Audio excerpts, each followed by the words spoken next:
Iran ने deny कर दिया है कि उनकी कोई भी बातचीत नहीं चल रही है ट्रंप से। और ये जो 5 दिन अटैक रोकने की बात करी है, ये ट्रंप ने सिर्फ इसीलिए कहा है कि वो टाइम को बाई आउट करना चाहते हैं। काफ़ी सारी स्टेटमेंट्स आई है ईरान की तरफ से, उनको पढ़ के सुनाते हैं। सबसे पहले ईरान ने कहा है there has been no indirect और direct contact with Trump, number 1।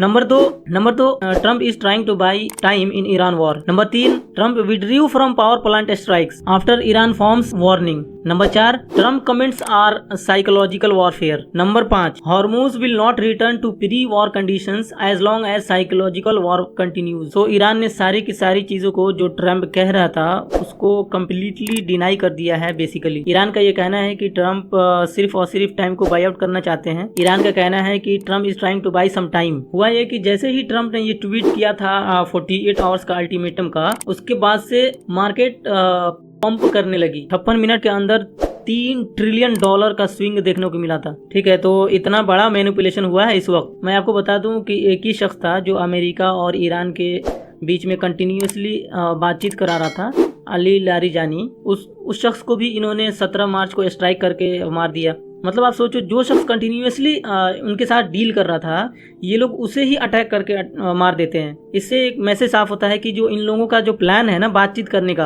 वो सिर्फ और सिर्फ लोगों को उलझाए रखने का एक तरीका है। एक तरफ ये बातचीत में उलझा के रखते हैं और दूसरी तरफ ये अटैक कर देते हैं। और ये बात ईरान अच्छे से समझ गया है, इसीलिए ईरान अभी बातचीत के मूड में बिल्कुल नहीं नजर आ रहा है। वो अपने तरफ से कोशिश भी नहीं कर रहा है कि बातचीत करी जाए या सीज फायर हो। वो तो कह रहा है कि भाई लड़ना है तो लड़ो, लड़ते रहो, हम तो लड़ेंगे, तैयार हैं। लेकिन एक बात है कि जो एक होप थी ना बातचीत करने की, उसे भी इन्होंने मार दिया। तो जो एक उम्मीद थी वो भी खत्म हो गई बातचीत की। इस वॉर में सबसे डेंजर चीज जो अब ये लग रहा है कि ईरान के 31 प्रोविंसेस है ऑटोनोमस, जो अपने अपने तरीके से अपना अपना एक्शन ले रही है और अपना अपना अटैक कर रही है अलग अलग से। सो अब ये बात करेंगे किससे? इससे ये तो क्लियर दिख रहा है कि ये वॉर जो है अब इसका कोई एंडिंग नजर नहीं आ रहा है। अभी तक तो फिलहाल कुछ एंडिंग नजर नहीं आ रहा है।